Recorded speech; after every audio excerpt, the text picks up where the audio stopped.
কথায় আছে না, তুমি যার কাছে আমার নামে সমালোচনা করবে সে ঠিক আমার কাছে এসে বলে দেবে। তো সেরকমই হয়েছে, একজন আমার নামে সমালোচনা করেছে, তো সে এসে আমাকে বলে দিয়েছে।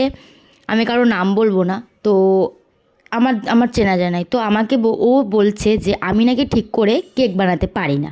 তো কেন এরকমটা বলছে আমি তোমাদেরকে বলি, মানে আমার প্রত্যেকটা কেকের ডিজাইন নাকি সেম, তার জন্য নাকি আমি কেক বানাতে পারি না।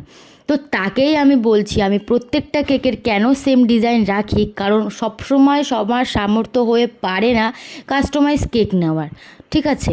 তো আমার কাছে যখন কেউ আসে বলে একটা ফটো নিয়েই আসে খুব কাস্টমাইজ, আমি তখন তাদেরকে দাম বলি, দেখো আমি এখানে দান করতে বসিনি, আমার যতটা আমার যেটা খরচা হবে আমি তো সেটাই তো নেব না। তো আমাকে বলে যে এরকম করে দেবো, তখন আমি বলি দেখো এই কেকের প্রাইসটা কিন্তু অনেকটাই বেশি।